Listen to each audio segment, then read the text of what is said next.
नमस्कार। आज का हमारा टॉपिक है regionalisation of Indian agriculture part 3 भारतीय कृषि का पारदर्शीकरण।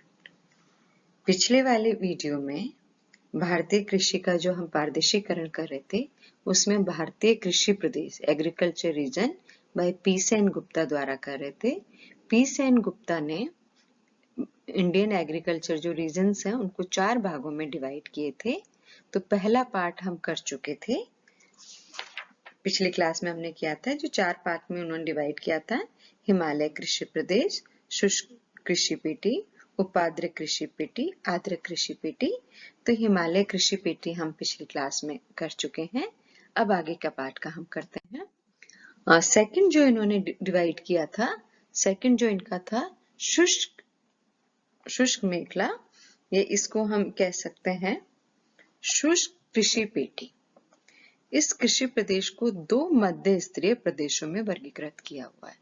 जो मैक्रो रीजन था, बड़ा जो था शुष्क वाला, इसको 2 पार्ट्स में इन्होंने डिवाइड किया है।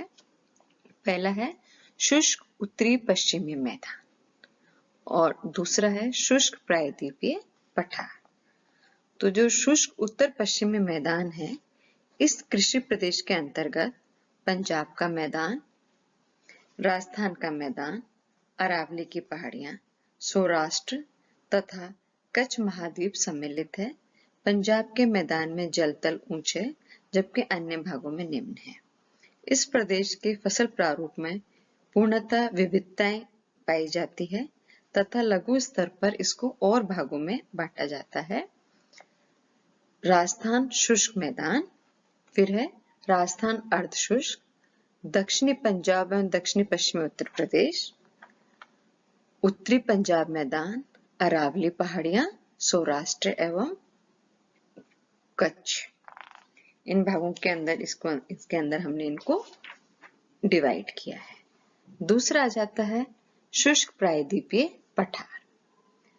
इस प्रदेश के अंतर्गत दक्षिणी प्रायद्वीपीय भारत का महाराष्ट्र का पठार, मैसूर का पठार, आंध्र का पठार, कोयम्बटूर का पठार आदि क्षेत्र सम्मिलित है। ये भाग शुष्क तथा पठारी है। अधिकांश भाग में वार्षिक वर्षा 100 सेंटीमीटर से कम है।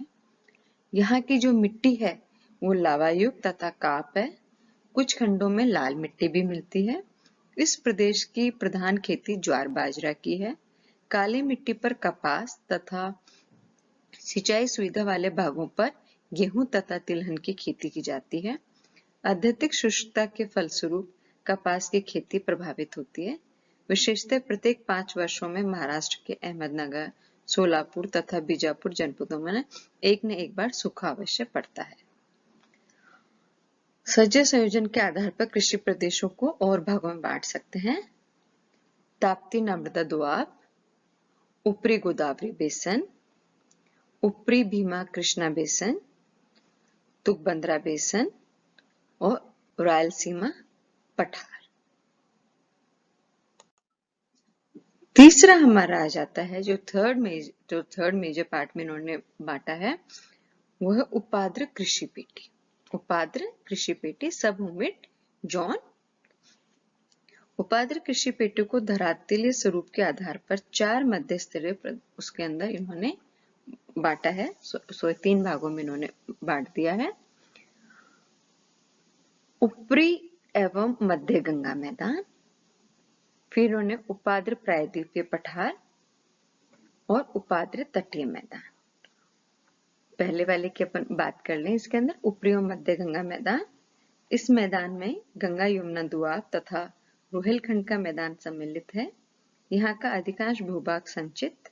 गंगा के मैदान के दूसरे भागों की तुलना में यहाँ फसल का प्रारूप अधिक बहुमुखी है। सिंचाई सुविधा वाले क्षेत्रों में जहाँ पे सिंचाई की सुविधा मिल रही है वहां पे गेहूं, चना, ज्वार, बाजरा फसल उगाई जाती है। दक्षिणी पश्चिमी शुष्क भाग तथा उत्तर में तराई के अलावा संपूर्ण उत्तरी गंगा मैदान में गेहूं सर्वप्रथम फसल है। इसी कृषि प्रदेश को और भाग में विभाजित किया जाता है। ऊपरी गंगा यमुना दोआब क्षेत्र, निचली गंगा दोआब क्षेत्र, रोहिलखंड कृषि क्षेत्र, तराई कृषि प्रदेश, फिर मध्य गंगा मैदानी भाग इसी के अंदर है। इस कृषि प्रदेश में पूर्वी उत्तर प्रदेश एवं उत्तरी बिहार का दक्षिणी भाग सम्मिलित है। इस भाग में 100 से 160 सेंटीमीटर वर्षा होती है। पूर्व से पश्चिम की ओर जाने से वर्षा क्रम से कम होती जाती है। जैसे जैसे हम पूर्व से पश्चिम की तरफ जाएंगे वर्षा की मात्रा कम होती जाती है। खरीफ में धान यहाँ की प्रधान फसल है तथा गेहूं रबी में उगाया जाता है। इस कृषि प्रदेश को भी पुनः और भागों में बांटा। पूर्वी उत्तर प्रदेश का कृषि प्रदेश, उत्तर प्रदेश का तराई कृषि प्रदेश, दक्षिणी गंगा पार मैदानी प्रदेश, अवध का मैदानी भाग। उपाद्र तीसरा जो पॉइंट, इसका जो तीसरा पॉइंट हम कर रहे थे, उपाद्र तटीय मैदान, उपाद्र प्रायद्वीपीय पठारी मैदान भी आप इसको कह सकते हैं।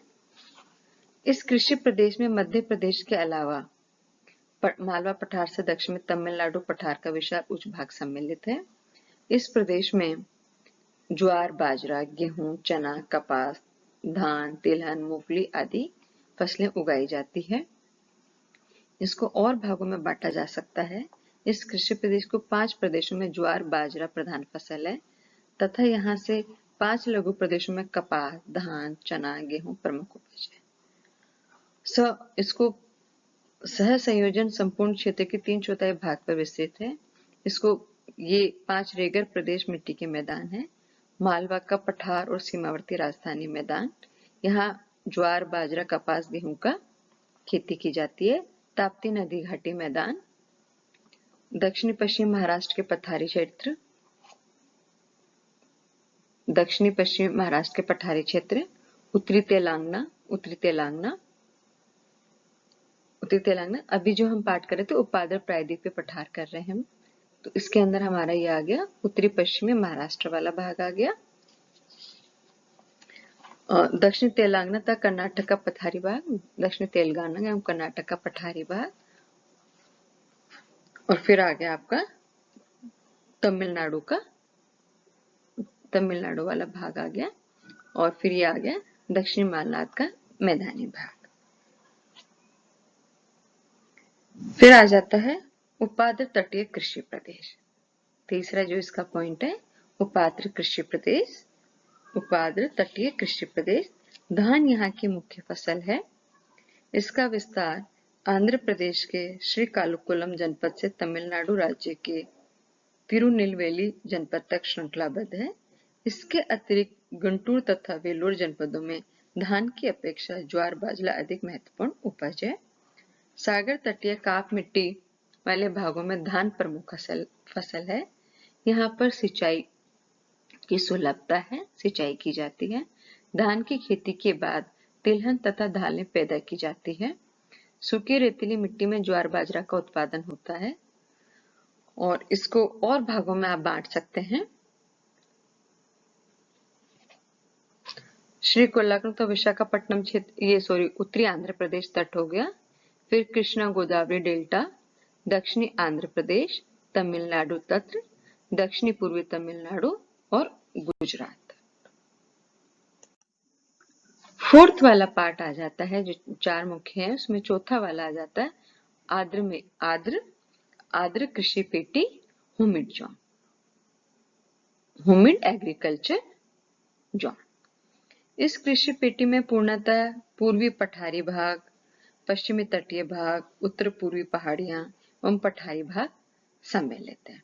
इस पेटी में क्रॉप कॉम्बिनेशन की विविधताएं हैं। पश्चिमी सागर तटीय सागरों में मसाले, चाय, रबर, नारियल आदि प्रमुख फसलें हैं। इसको धरातलीय संरचना के आधार पर 4 उपविभागों में विभाजित किया जाता है।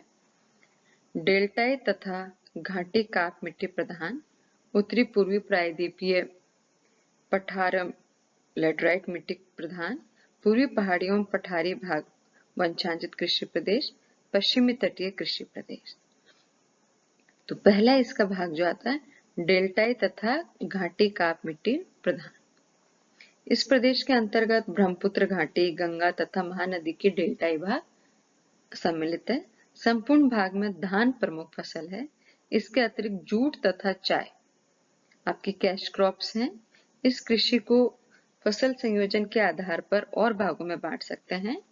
ऊपरी ब्रह्मपुत्र ऊपरी ब्रह्मपुत्र घाटी, निचली ब्रह्मपुत्र घाटी, त्रिपुरा, कुछ बिहार, दीनापुर, न्यू जलपाईगुड़ी, भागीरथी डेल्टा, मालदह, पूर्णिया, उड़ीसा तट हो गया, उड़ीसा के तटीय क्षेत्र, और पश्चिमी डेल्टाई क्षेत्र, ये हो गया इसके अंदर। फिर दूसरा जो भाग आ जाता है वो उत्तर पूर्वी प्रायद्वीपीय पठारी क्षेत्र। इस कृषि प्रदेश का अंतर्गत प्रायद्वीपीय पठार आ गया इसके अंदर, ये दूसरा वाला प्रायद्वीपीय पठार, उत्तर पूर्वी प्रायद्वीपीय पठार। इसके अंदर जो डिवाइड किया जा सकता है वो है छोटा नागपुर एवं उत्तरी ओडिशा पठार, ऊपरी महानदी बेसिन एवं कैमूर पहाड़ियां, ओडिशा पहाड़ियां एवं बस्तर पठार, मध्यवर्ती मध्य प्रदेश। इनके अंदर हम इसको डिवाइड कर सकते हैं। तीसरा हमारा पूर्वी पहाड़ियां एवं पठारी क्षेत्र, पूर्वी पहाड़ी पठार। इस कृषि क्षेत्र में जनजाति बहुल्य है। यहाँ स्थानांतरित कृषि की जाती है। वनों तथा अत्यधिक वर्षा वाले क्षेत्र होने के कारण कृषि योग्य भूमि बहुत कम है। मणिपुर पठार एवं मिजोरम की पहाड़ियों में धान मुख्य फसल के रूप में पैदा किया जाता है। पूर्वी पहाड़ी भागों में चावल प्रधान फसल है। कुछ स्थानों पर कपास की खेती संपन्न की जाती है। जूट तीसरी वरीयता प्राप्त फसल है। इस प्रदेश के कुछ एक भागों पर आलू एवं गन्ना भी उगाया जाता है। इस कृषि प्रदेशों को और भागों में हम बांट सकते हैं। मणिपुर एवं मिजो पहाड़ियां, गारो पहाड़ियां, नागालैंड, मिक्किरम, उत्तरी कछार, ये कछार घाटी, खासी जैंतिया पहाड़ियां। फोर्थ आ जाता है आपका पश्चिमी तट। इस प्रदेश को अरब सागर के समांतर 3 सकड़ी पेटियों में वर्गीकृत किया गया है। पश्चिमी घाट के तेज ढलवा क्षेत्र, समतल काप मिट्टी वाले क्षेत्र, तीसरा तटीय बालू के स्तूप। पश्चिमी घाट के तेज ढलवा घने भागों वनों से घिरे हुए हैं। इनके दक्षिणी भाग में ढालदार भूमि पर चाय, कॉफी, रबर की बागानी कृषि संपन्न की जाती है। कुछ मात्रा में यहाँ मसालों की खेती भी की जाती है। चौरस काप मैदानों में धान की फसल की जाती है। संपूर्ण भाग में धान प्रधान उपज है। उत्तर से दक्षिण की ओर धान के साथ दूसरी फसलों के संयोजन में विभिन्नताएं पाई जाती है। इस कृषि प्रदेश को सह संयोजन के आधार पर, क्रॉप कॉम्बिनेशन के आधार पर 6 उप प्रदेशों में विभाजित किया गया है। खंबात तटीय क्षेत्र, इस कृषि पेटी का विस्तार सूरत जनपद में है।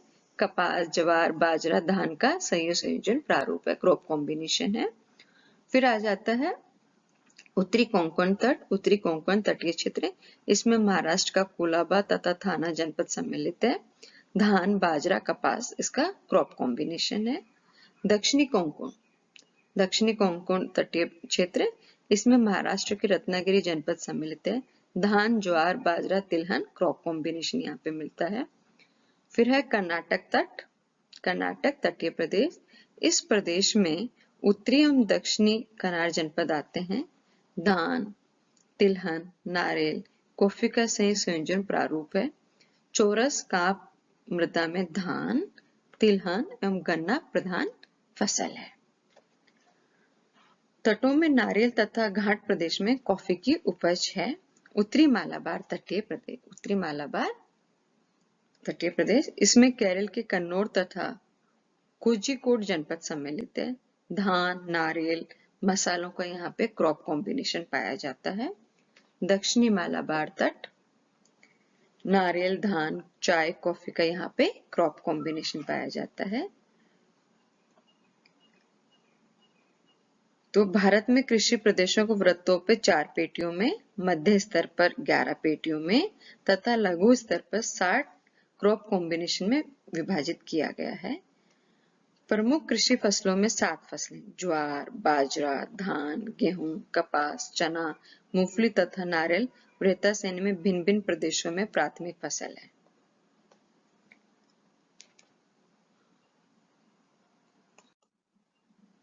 ये रेफरेंसेस हैं, इन बुक्स को अपन इसके अंदर देख सकते हैं। Thank you. आप इस मानचित्र के अंदर पी सेन गुप्ता के द्वारा मानचित्र देख सकते हैं, जहां पर ए लिखा हुआ है। ये पूर्वी हिमालय वाला क्षेत्र है और ये ए यहाँ पे ये पश्चिमी हिमालय वाला क्षेत्र है, ये पूर्वी हिमालय वाला है। तो फर्स्ट जो बात की हम बात कर रहे थे हिमालय कृषि पेटी, तो हिमालय कृषि पेटी में ये वाला भाग आ जाता है। दूसरा शुष्क कृषि पेटी की बात कर रहे थे, तो शुष्क कृषि पेटी को बी अल्फाबेट से इन्होंने बताया है। तो ये वाला भाग पूरा आ गया। ये देखिए राजस्थान वाला, हरियाणा वाला, पंजाब है, गुजरात वाला, बी वाला, ये पूरा का पूरा पार्ट यहाँ पर आ गया। फिर तीसरा हम करें तो उपात्र कृषि प्रदेश, सी वाला जो पार्ट है, ये गंगा का मैदान वाला पूरा का पूरा यहाँ पे सी वाला एरिया आ गया। यहाँ पे ये वाला भी एरिया, ये बी के अंदर है। ड्राई रीजन है, ये भी ड्राई वाला है। शुष्क कृषि पेटी, जहां जहां बी लिखा हुआ है वो आपका शुष्क कृषि पेटी है। जहां सी लिखा हुआ है वो उपाद्र कृषि पेटी है, सेमी हुमिड है। और जहां पे डी लिखा हुआ है, ये डी है, दिस वन, यहाँ पर आ गया, ये आपका तटीय वाला भाग आ गया। ये सारे के सारे आर्द्र कृषि पेटी क्षेत्र हैं। Thank you.